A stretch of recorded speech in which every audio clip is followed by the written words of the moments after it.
මගේ මීළඟ කතිකයාට මා මේ තේමාවට වඩා මා ප්‍රශ්නයක් යොමු කරනවා. අපට කියන්න ඇයි අපි තමුන්නාන්සි නියෝජනය කරන පිරිසට ඡන්දය දිය යුත්තේ? තීරණය අපේ අතේ. අපි දන්නවා කාටද දිය යුත්තේ කියලා. අපිට පැහැදිලි කරන්න ඇයි තමුන්නාන්සේගේ උදවියට, ඇයි තමුන්නාන්සේගේ නියෝජිතයන්ට අපි ඡන්දය දෙන්නට ඕනි කියලා. මා මේ ආරාධනා කරන්නේ අප වෙනුවෙන් නිරන්තරයෙන් හඬක් නගන පක්ෂයක බොහොම නිහතමානී ශරීරයෙන් කුඩා මිනිසෙකුණත් යෝධ හිතක් ඇති එඩිතර දේශපාලන චරිතයකට ඒ අන් කවරකුත් නොව ජනතා විමුක්ති පෙරමුණේ නායක අනුර දිසානායක සහෝදරයාට ඔබට ප්‍රශ්නයකුත් නගමින් මම මේ මයික්‍රොෆෝනය ඔබතුමාට බාර දෙනවා.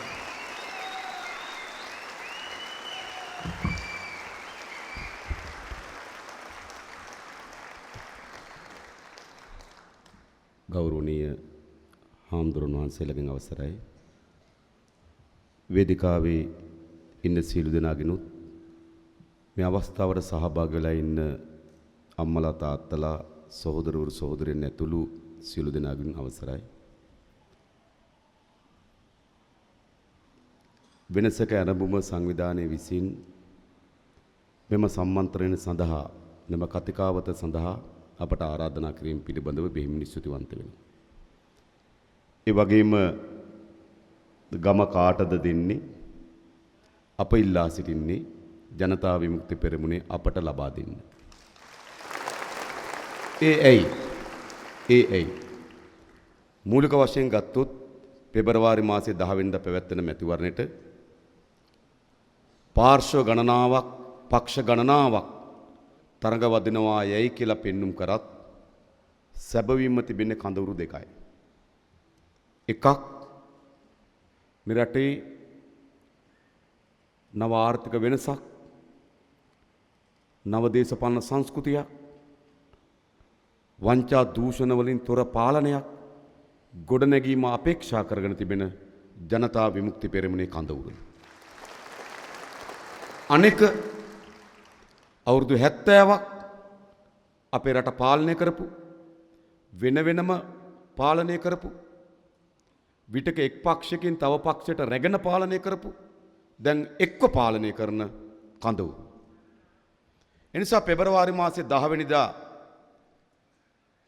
ජනතාව තීරණය කළ යුතු වන්නේ මේ කඳවුරු දෙකෙන් කවර කඳවුරකට තමන්ගේ ඡන්දේ පාවිච්චි කරනවාද කියන කරුණ. දැන් අපි දන්නවා එක් කඳවුරක් පාර්ශ්ව තුනක් ලෙස අපිට පෙන්눔 කරමින් තිබෙනවා. එකම කඳවුරේ කණ්ඩායම් තුනක්. එක්සත් ජාතික පක්ෂ නියෝජනය කරන කඳවුර එක පාර්ශ්වයක්. ඔවුන් අද ඉදිරිපත් කරමින් තිබෙනවා ප්‍රධාන තර්ක දෙකක්. එකක් රට හැදුවා වගේ ගම හදන්න උන්ට ඡන්දෙ දෙන්න. ඉතින් රටේ ඉන්න සියලු දෙනා දන්නවා පහුගිය අවුරුදු 3ක පාලනය අපේ රට ආර්ථික සමාජීය වශයෙන් විනාශයට පත් කරන ලද පාලනයක්. උන්ට කිසිසේත්ම ගම හැදීමටත් නොහැකි බව ඔප්පු කොට තිබෙනවා. ඊළඟ උන්ගේ ප්‍රධාන කරුණ තමයි ආණ්ඩු බලය හොබවන අයටම ගමේ බලය ලබා දෙන්න. දීර්ඝ කාලයක් මේ පළාත් පාලන ආයතන පැවතුනේ එසේ තමයි. විධායක බලය, පාර්ලිමේන්තුවේ බලය, පළාත් සභා බලය තිබුණු සියලු දෙනා අතේ තමයි මේ පළාත් පාලන ආයතනවල බලය තිබුණේ. එහෙමනම් යලි පළාත් පාලන ආයතන වලින් ජනතාවට සිදුවෙන කාර්යභාරය ගොඩනගනවා යයි කියලා අලුතින් කියන්න දෙයක් ඉතුරු නොවිය යුතු තිබුණා. මොකද ආණ්ඩුව තිබුණු අය අතේම තමයි ඒක තිබුණේ. සැබවින්ම ආණ්ඩුව තිබෙන අය අතේ පැවතීමම තමයි භයානක. මොකද ජාතික වශයෙන් මංකොල්ල කරුවන් ඉන්නකොට ප්‍රාදේශීය වශයෙන් සූපින් මංකොල්ල කරුවන් බිහි වෙනවා. අනිවාර්ය ලෙස මෙම පළාත් පාලන ආයතන රටේ බලය තියෙන අය අතටම ගමේ බලය ලබා දුන්නා. ඔවුන්ගේ මූලික අරමුණු දෙකම වැරදි. ඒ වගේම 2015 ජනවාරි මාසයේ 8 වෙනිදා පරාජයට පත් කරන ලද රාජපක්ෂ කඳවුරේ මෙම මැතිවරණ ප්‍රධාන කරුණු දෙකක් ඉදිරිපත් කරමින් තිබෙනවා. එහි එක් සාධකයක් තමයි මෙම මැතිවරණයෙන් පසුව මහින්ද රාජපක්ෂ මහත්මයා අගමැති පුටිය වාඩි කරවන්න පුළුවන් කියලා. මා දෙක ගොඩක් පෝස්ට් ගහලා තියෙනවා මහින්ද අගමැති කරන ඡන්දේ. එහෙම අගමැති කරන්න පුළුවන් නම් මහා ඡන්දයක් අපේ රට අවශ්‍ය නැහැ. පළාත් පාලන ඡන්දෙන් කළ හැකි වන්නේ පළාත් පාලන ආයතනක ප්‍රධානියා තෝරාපත් කර ගැනීමට පමණයි. ඔහුට මෙම මැතිවරණයෙන් කර ගැනීමට හැකියාව තිබෙන්නේ බෙලියත්තේ ප්‍රාදේශ සභාවේ සභාපති ධූරය හෙබවීම පමණයි. ඒකත් දැන් බෑ. මොකද නාම යෝජනා අරගෙන අවසන්. එනිසා ඒකත් වැරදි. දෙවනි කරුණ මා දැක්කා කඩවත රැස්වීමේදී ප්‍රකාශ කරනවා ඔවුන්ට ඡන්දය ලබා දුන්නේ නැත්නම් ඊළම හැදෙනවා. රට බෙදෙන එක වළක්වන්න ඡන්දෙ දෙන්න කිව්වා. මේ විදියටම 2015 දී විදුලි පුටුවෙන් බේරගන්න ඡන්දෙ දෙන්න කිව්වා. අවුරුදු 3ක් ගොස් තිබෙනවා විදුලි පුටුවට මොකද වුනේ? 2015 මැතිවරණේ පරාජය හැම ඔප්පු කොට තිබෙනවා විදුලි පුටුව කියන්නේ අසත්‍ය කරුණක් බව. බැරි වෙලාවත් 2015 ජයග්‍රහණය කරා නම් මේ මැතිවරණේ කියන්නේ විදුලි පුටුව. මේ ඡන්දෙදි එක කියන්න බෑ. මේ ඡන්දෙදි කියනවා රට බෙදෙනවා. රට බෙදීම වළක්වා ගන්න ඡන්දෙ දෙන්නේ. අපි දන්නවා අපේ රටේ සිංහල දෙමළ මුස්ලිම් බර්ග මැලේ කියලා ප්‍රධාන ජන කොට්ටාසයන් ගණනාවක් ජීවත් වෙනවා. ඔවුන්ට ප්‍රධාන භාෂාවන් දෙකක් තිබෙනවා. ඔවුන්ට ප්‍රධාන ආගම් 4ක් අදහනවා. ඔවුන්ට ප්‍රධාන සංස්කෘතීන් 3ක් තිබෙනවා. ඒ නිසා විවිධත්වයන් සහිත ජන කොට්ටාසයන් ජීවත් වෙන රටක් අපේ රට. මෑත ලෝකයේ හැම තැනක අපි අවුස්සලා බැලුවොත් රාජ්‍යයන් බෙදීමට ගැටුම් උස්සන්න වීමට හේතු සාධක වී තිබෙන්නේ. යම් තැනක ගෝත්‍රවාදී සටන්, තව තැනක ආගමික සටන්, තව තැනක ජාතිවාදී සටන්. නිසා ජාතිවාදී කඳවුරකට කළ හැකි වන්නේ ජන කොට්ටාසයන් අතර සැකය, අවිශ්වාසය, ක්‍රෝධය, වෛරය වර්ධනය කරන්න පමණයි. ජාතිවාදයට කළ හැකි වන්නේ ජන කොට්ටාසයන් බෙදන්න. ජන කොට්ටාසයන් බෙදුණු කිසි තැනක රටක් එකට පවතින්නේ නැහැ. රට බෙරාග රට බෙදීම වළක්වනවා යයි කියලා අන්ධහැරය නගන පුද්ගලයන්ට පුළුවන්කම තිබෙන්නේ ජන කොට්ටාසයන් බෙදා වෙන් කිරීම අනිවාර්ය ලෙස. මා කියන්නේ ජන කොට්ටාසයන් බෙදූ පමණින් මා අවුරුදු 3-4ක් ඇතුළත රට බෙදීවි කියලා. හැබැයි ඒ සඳහා අවශ්‍ය වෙන පදනම හැදීමට තමයි ඔවුන්ට හැකියාව ලැබෙන්නේ. ඒ නිසා රට බෙදීම වැළැක්විය හැකි වන්නේම ජාතිවාදී පන්නේ බලයන් යලිත් කවර දිනකවත් අපේ රටේ පාලන බලය හෙබවීමට ඉඩ කඩ ලබා නොදීමෙන් පමණයි. එනිසා රට බෙදීම වළක්වන්න බැහැ. ඊළඟ කඳවුර මෛත්‍රීපාල මහත්මයාගේ කඳවුර මම හිතන්නේ ලොකු දේශපාලන සාකච්ඡාවක් නැහැ. අපි දන්නේ අද මොනවා කියයිද? ඊයේ මොනවද කිව්වේ? අද මොනවා කියයිද? හෙට මොනවා කියයිද? අපිට තේරෙන්නේ නැහැ. එතුමාගේ එකම ව්‍යායාමයේ ශ්‍රී ලංකා නිදහස් පක්ෂයේ බෙදෙන්නේ නැතුව පවත්වාගෙන යාම. මම හිතන්නේ ඒක ජනතාවගේ ලොකු ප්‍රශ්නයක් කියලා. ඒ නිසා මේ දේශපාලන පාර්ශ්වයන් තුනක් එකම කඳවුරක් අපේ රට අවුරුදු 70ක් පාලනය කරා. නිසා අපට මෙම මැතිවරණයේදී දිගු කාලීන සහ කෙටි කාලීන අරමුණු තිබෙනවා.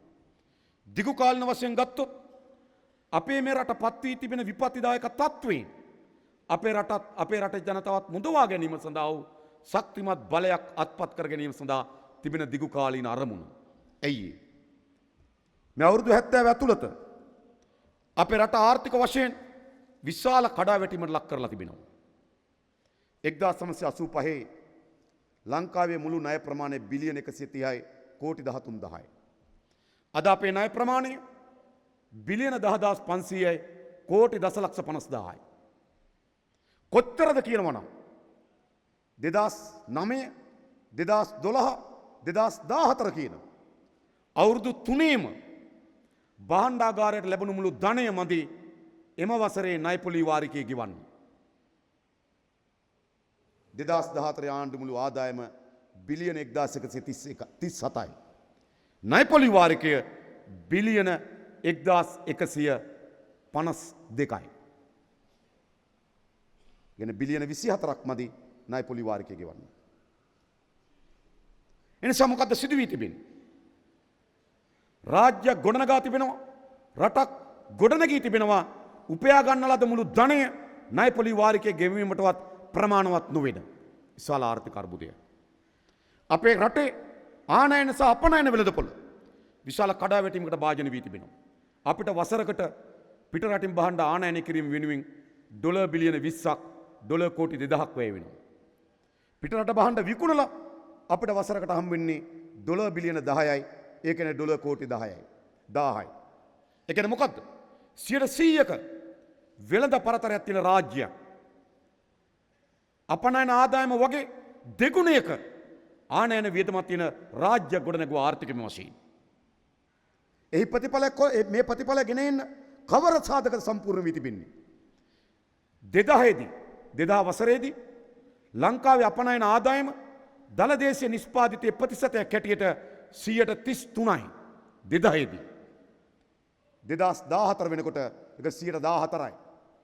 ඒ අවුරුදු 14 ඇතුළත පමණක් අපේ අපනයන ආදායම හරි අඩකට වඩා වැඩි ප්‍රමාණයකින් කඩා වැටී තිබෙනවා.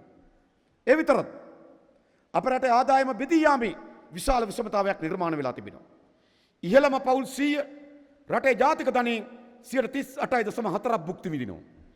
15%ට 10ට හම්බ වෙන්නේ රටේ ජාතික ධනයෙන් 1.1යි. ඒ කියන්නේ මොකද්ද? අපි ඔක්කොම එකතු වෙලා ලොකු පාන් ගෙඩියක් හැදුවොත් ඒ පාන් ගෙඩියෙන් පෙති 38.4ක් ගන්නවා උඩම ඉන්න 10 දෙනා. යටම ඉන්න 10 දෙනාට හම් වෙන්නේ එම පාන් ගෙඩියෙන් පෙත්තයි අනිත් පෙත්තෙන් චුට්ටයි. සාධාරණ. විශාල ආර්ථික විෂමතාවයක් නිර්මාණය කරන රාජ්‍යයක්. අපේ රටේ ජනගහනයෙන් 43ක දෛනික ආදායම ඩොලර් 2කට වඩා අඩු බව අගමැති රනිල් වික්‍රමසිංහ පාර්ලිමේන්තුවේ කිව්වා. ඩොලර් 2කට වඩා අඩුයි ජනගහනයෙන් 43ක. ඒ කියන්නේ ලක්ෂ 86ක දවසක ආදායම ඩොලර් 2කට අඩුයි කියලා කියන්නේ රුපියල් 310ට වඩා අඩුයි දවසක ආදායම ජනගහනයෙන් 43ක. ඔවුන්ගේ ජීවිතය මොකක්ද? ඔවුන්ට තිබෙන විනෝදය මොකක්ද? ඔවුන්ට තිබෙන ආහාරය කුමක්ද? ඔවුන්ට තිබෙන සෞඛ්‍ය තත්ත්වය කුමක්ද? එනිසා සාතිශය බහුතර ජනතාවක් විශාල ලෙස දරිද්‍රාවයකට ඇදලා දාන ආර්ථිකයක් ගොඩනගා තිබෙනවා. එනිසා අපිට දිගු කාලීන අරමුණක් තිබෙනවා මේ විනාශකාරී ආර්ථික ප්‍රතිපත්තියට වෙනුවට විකල්ප රටේ නිෂ්පාදනය ශක්තිමත් කරන ලෝක වෙළඳපොලේ පංගුවක් අත්පත් කරගනු ලබන ඒ වගේම ආර්ථිකයේ සාධාරණ පංගුවක් ජනතාව වෙත ගලාගෙන එන ආර්ථික ක්‍රමයක් වෙනුවෙන් දිගු කාලීන අරමුණක් වෙනුවෙන් අපි මේ මැතිවරණයට සම්බන්ධ වී තිබෙනවා. ආර්ථික විතරද විනාශ වුණේ. අපේ රටේ දේශපාලනය අද මොනතරම්ද කියනවා නම් පොදු ජනයා තුළ තියෙන පොදු මතය තමයි දේශපාලනේ අපට එපා වුණා. දේශපාලනේ තිත්ත වුණා. නිසා දේශපාලනේ තිත්ත වී තිබෙනවා. දේශපාලකයා මංකොල්ලකරුවෙක් බවට පත් වී තිබෙනවා. සෝමාලියාවේ මුහුදු මංකොල්ලකරුවන්ට නැවක් ග්‍රහණයට අත්පත් කරගන්න සමත් වුණා හා සමාන ලෙස වසර 70ක් මේ රැවටිලිකාරී දේශපාලනයත් මේ මංකොල්ලකරුවන් විසින් අපේ මේ කුඩා දූපත හපයක් බවට පත් කොට තිබෙනවා. අපි තමුන්නාන්සලා නොහිතන ධනයක් මේගොල්ලෝ නැති කරනවා. මා උදාහරණ කීපයක් ඔබට කියන්නම්. 2008 එයා ලංකා ආයතනය පවරගත්තා. එමිරේට්ස් එකකින් පෞද්ගලික හේතුවක් මත ආර්ථික ප්‍රතිපත්තියක් මත නොවේ. 2008 ඉඳන් 2014 අවුරුදු 9ට එයා ලංකාවේ පාඩුව කෝටි 12500යි. බිලියන 125යි. එමකද සිදුවී තිබෙන්නේ බිලියන 125. ඒ වසර කීපය ඇතුළතම අපේ රටේ පොදු ප්‍රමාණ සේවය CTB එකට වෙන් කරලා තිබෙන්නේ බිලියන 5යි. කෝටි 500යි. ඊය ලංකාවේ නාස්තිය කෝටි 12500යි. ඒ විතරක්ද? හෙජින් ගිවිසුම නිසා හානි වී තිබෙනවා කෝටි 1020ක්. පාඩු වී තිබෙනවා තෙල් සංස්ථාවට. ඒ වගේම බැඳුම් කර කොමිසම හමුවේ තොරතුරු අනාවරණය වී තිබෙනවා.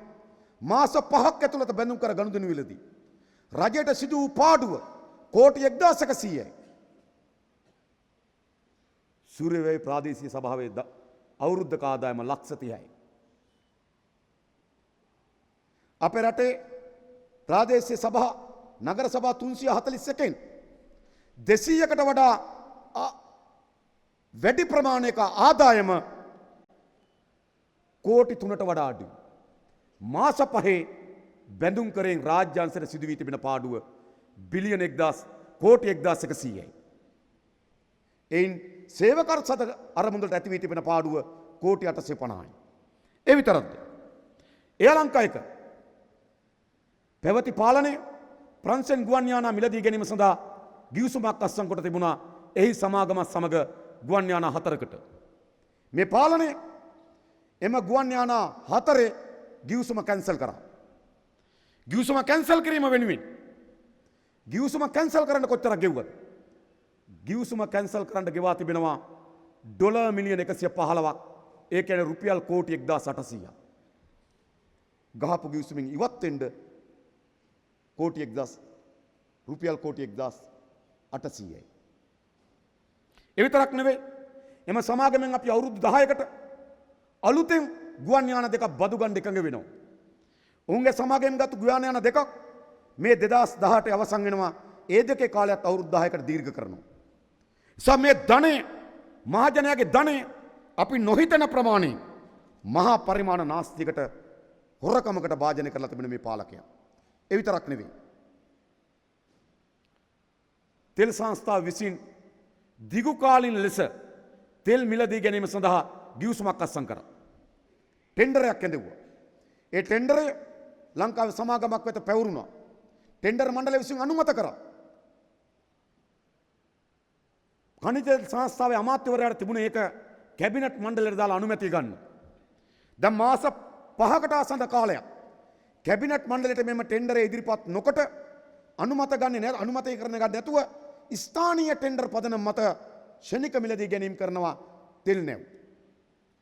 දිගු කාලින ටෙන්ඩරය සහ මේ ෂණික මිලදී ගැනීම අතර මිලවල වෙනස සංසන්දනය කරලා බැලුවොත් දැනට පාඩු වී තිබෙනවා ඇමරිකන් ඩොලර් මිලියන 92.9ක්. ඒ කියන්නේ රුපියල් කෝටි 1400ක්. මොකක් නිසාද? ටෙන්ඩර් මණ්ඩලය විසින් අනුමත කරන ලද ලියවිල්ල කැබිනට් මණ්ඩලයට දාලා අදාළ අමාත්‍යවරයා විසින් අවසර නොගැනීම. එනිසා මේ වංචා දූෂණය කියලා කියන්නේ මේ රටේ ජනතාව තේරුම් ගත යුතු තිබෙනවා. ඒ ලක්ෂය 2 5 10 වැනි ගනුදෙනු නෙවෙයි. මහ පරිමාණ කෝටි ප්‍රකෝටි ගණන් මහජන ධනයක් මේ මංකොල්ලකරුවන් විසින් අපේ රටේ ධනය නාස්ති කරමින් තිබෙනවා. ඒ වගේම මේ දේශපාලනය මා විශාල රැවටිලිකාරී දේශපාලනයක් බවට පරිවර්තන වෙලා තිබෙනවා. රැවටිලිකාරී දේශපාලනය. ජනාධිපතිවරයා පුටුවේ වාඩි වෙනකොට කියන දේ නෙවෙයි වාඩි වුණාම කරන්නේ. අගමැතිවරයා පුටුවේ වාඩි වෙනකොට කියන දේ නෙවෙයි පුටුවේ වාඩි වුණාම කරන්නේ. පළාත් සභාව පළාත් පාලන ආයතනයේ බලය ගන්නකොට කියන දේ නෙවෙයි බලය ගත්තාම කරන්නේ. ඒ නිසා ජනතාවට දේශපාලනේ තිත්ත වෙන තරමට මේ රැවටිලිකාරී දේශපාලනයක් අපේ රටේ තිබෙනවා. රැවටිලිකාරී දේශපාලනයක් මංකොල්ලකාරී දේශපාලකේ.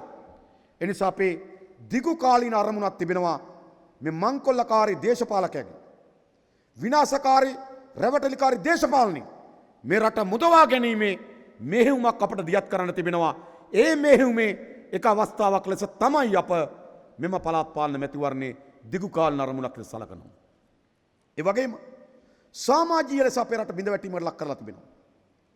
සාමාන්‍ය සංඛ්‍යා දත් අනුව අපේ රටේ මාරාන්තික ලෙස කුඩු වලට ඇබ්බැහි වූවන් ලක්ෂයක් ඉන්නවා. පවුල් ඉන්නේ ලක්ෂ 50යි. ඒ කියන්නේ සෑම පවුල් 50කටම එක් අයෙක් මාරාන්තික ලෙස කුඩු පාවිච්චි කිරීම සඳහා ඇබ්බැහි වී තිබෙනවා. ඒ තරුණයාගේ තත්ත්වය කුමක්ද? ඒ ගෙදර තත්ත්වය මොකක්ද? ඔවුන්ගේ සහෝදරවරුන්ගේ පවුල් තත්ත්වය මොකක්ද? එනේ සමාජීය වශයෙන් බිඳ වැටීමට ලක් කරලා තිබෙන සමාජයක් තිබෙනවා. මේ ළඟදී මා දැක්ක පුවත්පතක වාර්තා කරලා තිබුණා අපේ රටේ දැරිවියන් 45000 තමන්ගේ ජීවිකාවත් තමන්ගේ පවුලේ ජීවිකාවත් වෙනුවෙන් ගණිකා වෘත්තිය තෝරා ගැනීම දක්වා වෙන කිසිදු රැකියාවක් නැතුව සිදු වී තිබෙනවා කියලා. 45000. සමහර වෙළඳ කලාපවලම ඉන්නේ සේවකයන් 15000ක් වගේ. ඒ කියන්නේ වෙළඳ කලාප 3ක් හා සමාන ගණිකා වෘත්තිය තමන්ගේ ජීවිකාව බවට පත් කරගන්න සිදුණු තරුණියන් ඉන්නවා. සමාජීය වශයෙන් මේ රාජ්‍ය කඩාවටලා තිබෙනවා. දැන් අපි හමු වෙති වෙන කුමක්ද? මේ වෙනුවෙන් යහපත් සමාජයක් ගොඩනැගීමේ අභියෝගය භාරදූර කර්තව්‍ය දේශපාලන ව්‍යාපාර හැටියට අපිටත් විද්වතුන් විවිධ ශේෂ්ත්‍රවල නියෝජනය කරන ඔබටත් මේ රටේ පුරවැසියන්ටත් තියෙනවා කියලා අපි විශ්වාස කරනවා. එපමණක් නොවේ. අපේ රටේ නිෂ්පාදනය කඩාවැටීම්, සමාජීය ලෙස කඩාවැටීම්, දේශපාලන පිරිහීම් මේ ආදී ගත්තොත් අපේ රටට ආර්ථික දේශපාලන සමාජීය පරිවර්තනයක් වුණා. මා කියන්නේ නෑ මේ පළාත් පාලන මැතිවරණේ ආර්ථික දේහේ, සමාජ දේහේ, දේශපාලන දේහේ විශාල පරිවර්තනයක් වේවි කියලා. හැබැයි අපි උත්සාහ කරනවා මේ පළාත් පාලන මැතිවරණේ දිගු කාල ලෙස අරමුණක් ආර්ථික දේශපාලන සමාජීය දේහේ පුළුල් පරිවර්තනයක් අත්පත් කර ගැනීම වෙනුවෙන් අපි මෙම පළාත් පාලන මැතිවරණේ දේශපාලන අරමුණක් ලෙස මැදිහත් වීමට කල්පනා කරනවා. ඊළඟ අපිට කෙටි කාලින අරමුණක් තිබෙනවා. ඒ මොකක්ද? මේ පළාත් පාලන ආයතන තමයි අපේ රටේ සාමාන්‍ය ගමේ ජනයාගේ ජීවිතයත් එක්ක සම්බන්ධ වී තිබෙන්නේ. සාමාන්‍ය ජනයාගේ, සාමාන්‍ය ප්‍රාදේශ සභාවේ ජීවත් වෙන පුරවැසියාගේ, නගර සභාවේ ජීවත් වෙන නගරවැසියන්ගේ ජීවිතයේ එදිනෙදා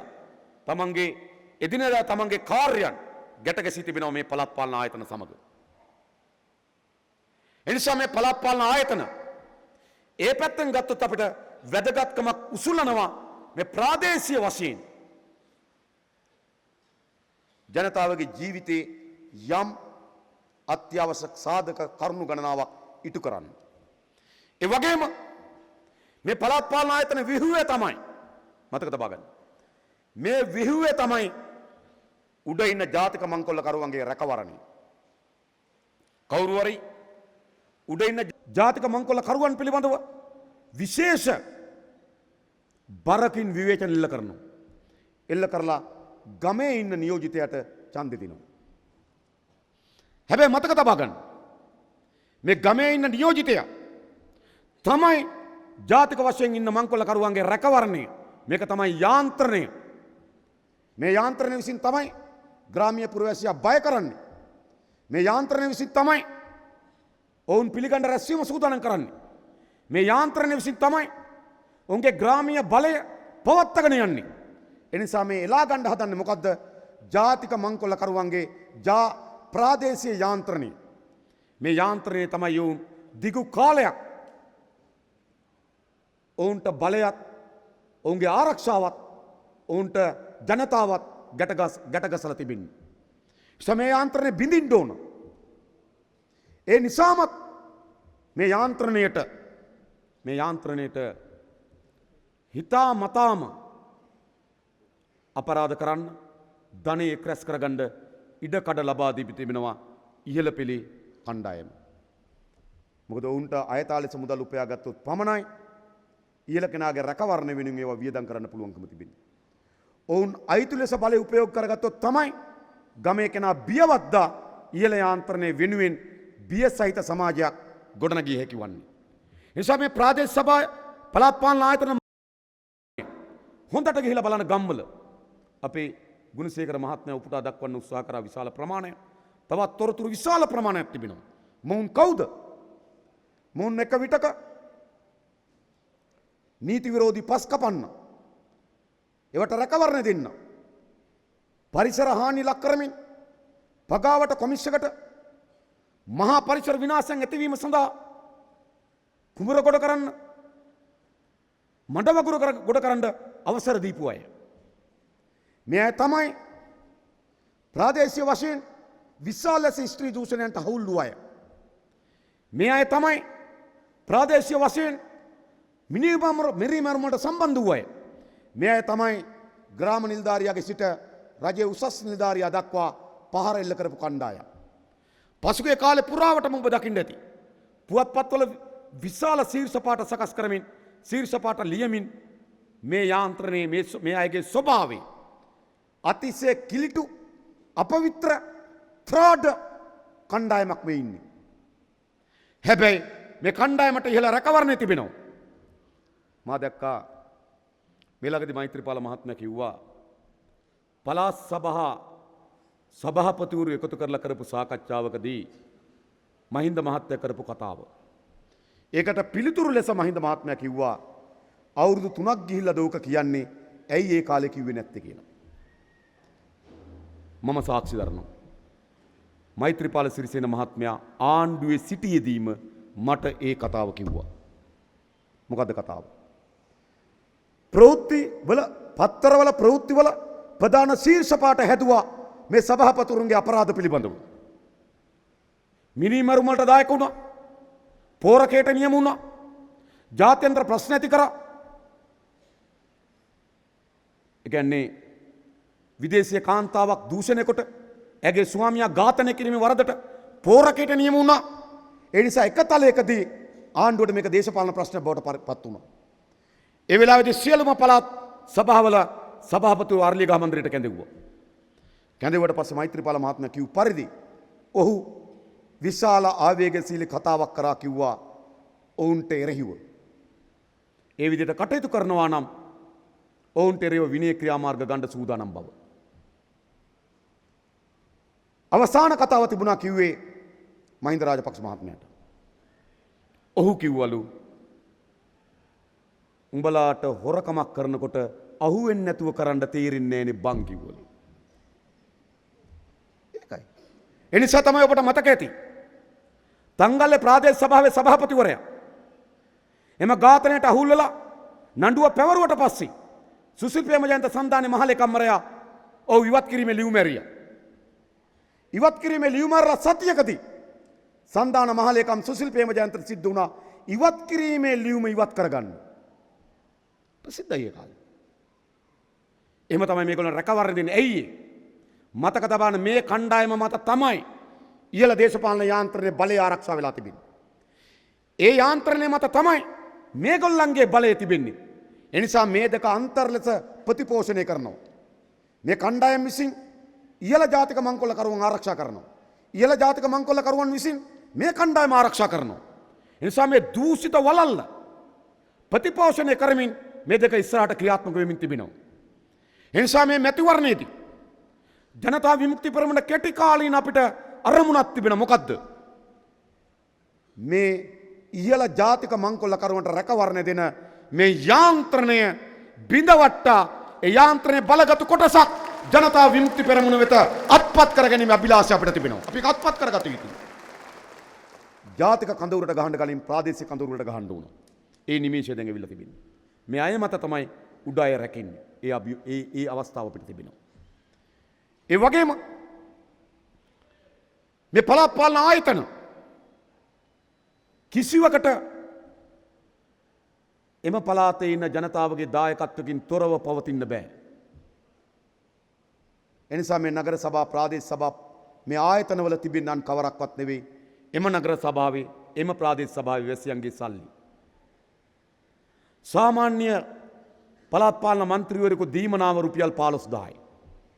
හැබැයි රුපියල් 15000 දීමනාව වෙනුවෙන් පොරකන විදිය බලපුවාම නාම යෝජනා නොලැබුණාම දඟලන විදිය බලපුවාම නාම යෝජනා නොලැබුණාම පක්ෂෙන් තව පක්ෂයකට පණින විදිය බලපුවාම මේ 15000කට මෙච්චර තතමන්න ඕනද කියලා අපිට කාටවත් තේරුම් ගන්න බෑ.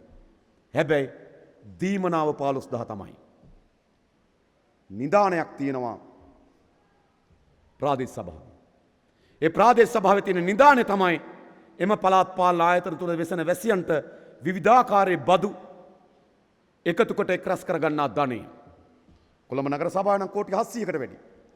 කඩුවෙල මහනගර සභාව නම් කෝටි 50කට කිට්ටු. මා විශාල ධනයක් එකතු වෙනවා. එනිසා මේ පොරබදන්නේ මොකක් වෙනුවෙන්ද? අන්න ඔය නිදානේ කඩන්න.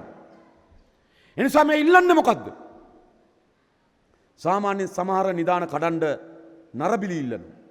සමහර නිදාන කඩන්න කුකුල් බිලි ඉල්ලනවා. මේ නිදානේ කඩන්න මන්ත්‍රීකම ඉල්ලනවා. ලයිසන් එකක්.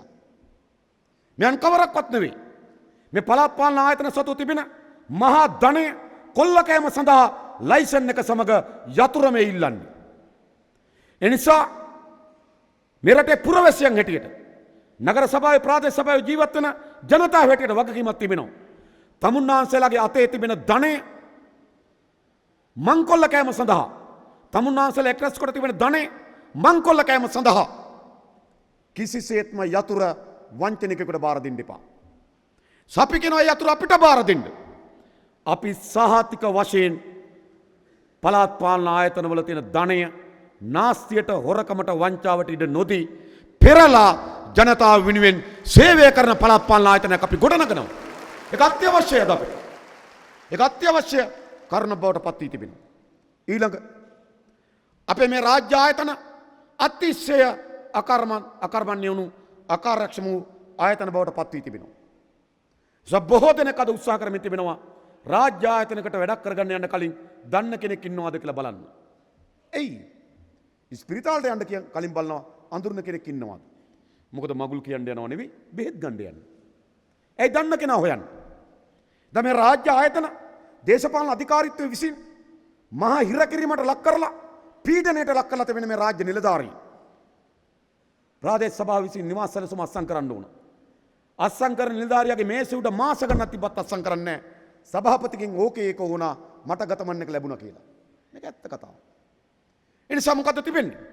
ඒ නිසා මේ ආයතන අකර්මණ්‍ය වී තිබෙනවා. ජනතාවට කාර්යක්ෂම සේවයක් මෙම ආයතන වලින් හැදෙන්නේ නැහැ. ඒ නිසා අපි උත්සාහ කරමු නව පාලනයක් අපි ගොඩනගමු. මේ පළාත් පාලන ආයතන වල බලය ජනතාව විමුක්තියට ලබා දෙන්න අපි ඔබට කාර්යක්ෂම පාලනයක් මෙම පළාත් පාලන ආයතන තුල ඇතිකොට දෙමිනවා. ඒ වගේම මෙම පළාත් පාලන ආයතන වලට විශාල කාර්යභාරයක් තිබෙනවා. මන්මාවත්, ලදරු පාසල්, ක්‍රීඩා පිටිය, ක්‍රීඩා සමාජය, ගැබිණි මව්වරුන්ගේ පෝෂණ තත්ත්වය අත්‍යවශ්‍යයි. අපේ රට ගැබිණි මව්වරුන්ගේ 25% ලේහිගකමෙන් රක්තහීනතාවයෙන් පෙළෙනවා. ඇය බිහි කරන දරුවා කවර දරුවෙක් වේවිද? අපේ අවුරුදු 5ට වඩා අඩු දරුවන්ගේ 18%ක් රක්තහීනතාව අවුරුදු 5ට වඩා අඩු දරුවන්ගේ 18%ක් අධිමන්ද පෝෂණයෙන් පෙළෙනවා. ඈත ගම්වලට ගිහලා බැලුවොත් දරුවෝ ලොකු ඔලු ගෙඩියයි, තඩි බඩ ගෙඩියයි, කිරල් කකුල් දෙකක් වගේ තියෙන කකුල් දෙකක් ඉන්න දරුවෝ ඉන්නවා. අම්මලා තාත්තා කියනවා කේතගේ අපල කියලා. කේතගේ අපල නෙවෙයි. හරියමං ආහාර වේලක් නැහැ මේ දරුවන්ට. ඉතින් ඔවුන්ගේ පෝෂණ තත්ත්වේ විශාල පංගුවක් පැවරී තිබෙනවා ප්‍රාදේශ සභාවන්ට. නිසා මේ ප්‍රාදේශ සභාවල සිදු වී යුතු කාර්යභාරය මුළුමනින්ම අමතක කොට ප්‍රාදේශ සභාව යනු කොන්ත්‍රාත්කරුවන්ගේ මධ්‍යස්ථාන කියන සංකල්පය පෞද්ගලික දශක ගණනාවක් තිස්සේ ගොඩනගී තිබෙනවා. දැන් කොන්ත්‍රාත්කරුවන්ගේ මධ්‍යස්ථානයේ බවට පත් වී තිබෙන ප්‍රාදේශ සභාව ජනතාවගේ සේවා මධ්‍යස්ථානයේ බවට පරිවර්තන කිරීම වෙනුවෙන් මෙම පළාත් පාලන ආයතනවල බලය ජනතා විමුක්ති පෙරමුණට ලබා දෙන්න කියලා මා ඉල්ලා හිටිනවා. අවසන් වශයෙන් මේ ඡන්දය කියන්නේ කුමක්ද? ඡන්දදායකයා සහ ඡන්දය ලබා ගන්නා කෙනා අතර තියෙන සම්මුතියක්. තමුන්නාන්සලා අපිට ඡන්දය ලබා දෙනවා. අපි ඒකට වග කියනවා. මෙතන තියෙන සම්මුතියක්. නමුත් මොන දේශපාලන ව්‍යාපාරයද? ඡන්දදායකයා සහ ඡන්දය ලබා ගන්නා අතර තිබෙන මේ සම්මුතිය ආරක්ෂා කරන්න. මැතිවරණයකදී බොහෝ දේ කියනවා. ඒ දේ විශ්වාස කරලා ඡන්දය ලබා දෙනවා. නැත්නම් ඡන්දය ලබා ගන්න කෙනාගේ වගකීම මොකක්ද? මේ සම්මුතිය ආරක්ෂා කරගන්න එක. තමුන්නාන්සලා ජනතා විමුක්ති පෙරමුණ ඡන්දයක් ලබා දෙන්නේ කොතනද, කවදද, කවර තැනකද?